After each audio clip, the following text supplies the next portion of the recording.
Welcome to Bloodbath and Beyond. Today we're doing the Horror Pack unboxing for April Blu-ray edition. Horror Pack is a monthly subscription service where you get 4 movies, horror movies, and you don't know what they're gonna be unless you were on Instagram and you got them spoiled.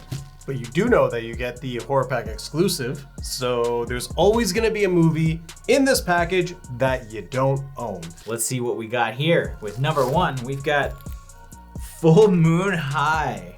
This is the Scream Factory release. I haven't seen this movie, but it sounds like Teen Wolf. It's good, hairy fun.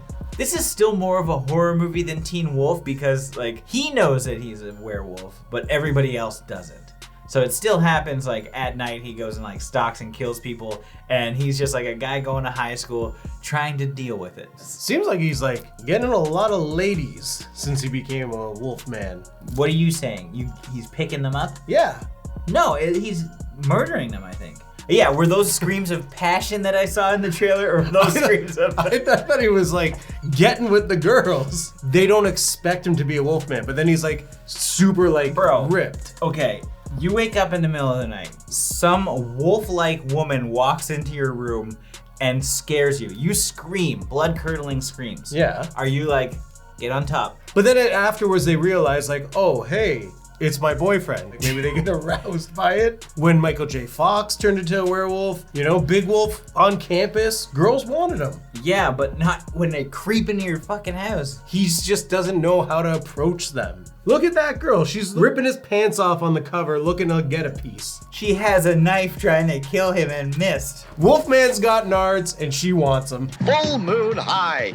It's not just another teenage werewolf movie. Okay. Oh, Nick Cage. Here we go. Pay the Ghost? Pay the Ghost. Before we figure out what this movie is, I just love Nick Cage. I love that everybody started to love him again, because for 15 years, he went from action hero to being in movies like this.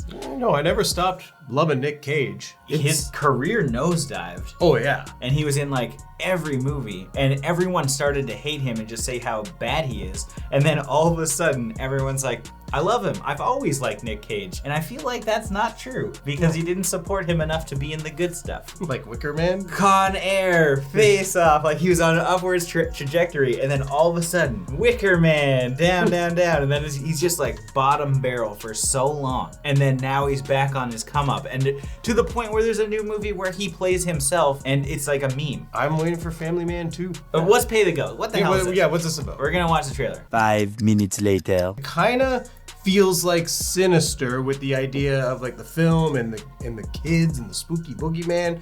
So the whole idea is Nick Cage's son disappears on Halloween, and he's just going down the rabbit hole of the urban legend about paying the ghost. He's finding out thousands of kids have gone missing on Halloween. It looks creepy. It looks fun, a good ghost mystery. I think it's a well-produced looking movie. It looks good. And the story is interesting because he's more of a detective, but he still feels out of place because he's still Nick Cage in a too serious role, I think. So it makes it feel cheesy. Now people are finally let's just lean into the craziness and wackiness of Nick Cage. This is too serious for his style. Well, if you're looking for a different Halloween movie to watch, why not?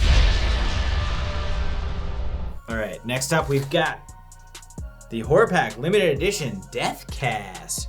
It's got a cool cover. 6 fame-hungry young actors cast in an experimental horror film arrive on set to discover that the terror is real. One by one, the actors become the victims as the killer goes off script and real blood begins to flow.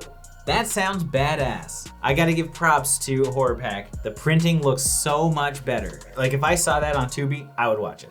And look, you got all those screens down there looking at girls. I see those screens looking at girls. Is this my computer setup right now? 5 minutes later. It's like an indie movie where people are stuck in a house, and it's a mix of regular camera and then the found footage cameras as people start to die around the house. It's definitely something that I would watch. I think this is one of those ones that you could probably have more fun watching with a group of people. Yeah, if you're riffing on it, even though that's not to say that it's a bad movie. Sometimes you just want to talk shit because the acting in this definitely didn't look top tier in any sense. Yeah, when you're making a horror movie about people starring in a horror movie, you know there's gonna be some self-awareness in there, and when you're watching with a lot of friends, you're gonna be like, oh, they're gonna do this moment. I hope they make this joke, and you'll have more fun with it. It is cool. I like the concept. Reality TV stuff is always fun for me. I'm a big fan of Dangertainment, and I want it to come back in Halloween Ends.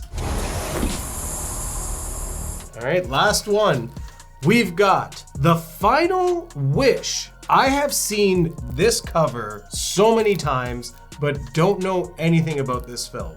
You see Lin Shaye on it, and then you notice Tony Todd in the credits. Walking through the video store, I've seen this around. I think you've seen this cover because it looks like every other cover. Yeah, what is this, Housebound? Yeah, this looks like Housebound. Great movie. Check out Housebound. Well, we check out this trailer. A few minutes later. So it sounds like Insidious. It feels like Wishmaster met The Possession, but I fully knew it was gonna be a djinn. Yeah, and I think that adds to it because they can shapeshift. I feel like there were moments of comedy in the trailer, so I think this movie might not be as like scary as you think it's gonna be. A lot of the trailer is like, oh, jump scare, jump scare, jump scare. But the fact that they make a few jokes is interesting. It lightens it up a lot. It does look amazing. I think the lighting looks so good. It's definitely not my kind of genre, but it looks like a better paranormal movie if you like paranormal movies because like, look at it, it looks sick. This looks like it's gonna be a wild ride. People are gonna make wishes, and the djinn's gonna get stronger by making wishes, but the wish that you ask is, there's always gonna be a catch. The catch is the guy's dead. Yeah. Because it's her husband she wants back. He's back. He's a demon. Tony Todd looks like he's playing our Giles of the Buffyverse. Be a good son. Make a wish. So that's interesting. We both pulled like ones that might be more in our field. So like Deathcast, I think is probably one of the better horror pack exclusives that we've seen in a minute. Full Moon High actually does look really enjoyable. Yep, and then we've got kind of more of our paranormal things. So we've got the mystery paranormal one, where I think it's funny that you're comparing this. This is more like Sinister, and this sounds a lot like Insidious. So I think these two are good. I think this is a great pack. Yeah, this is pretty solid. A lot of these movies you probably don't own because they don't seem like movies you would see just like in the wild unless you're going to video stores like John here. Full Moon High, I know like it's a Scream Factory release, so when they're having their deals, maybe this is something you were gonna pick up anyway. Last month we got Crucible of Horror. I think this is a step up from that, which is cool. All around, a pretty good pack considering, even if I'm not a huge fan of paranormal stuff, I know that a lot of people will enjoy it, much like John would. If you guys are interested in learning more about Horror Pack, go to horrorpack.com. Use the code Bloodbath to save $3 on your first order. And if this is your first time here, make sure you subscribe to the channel, stay up to date with everything here on Bloodbath and Beyond, and comment below with your thoughts on any of these movies.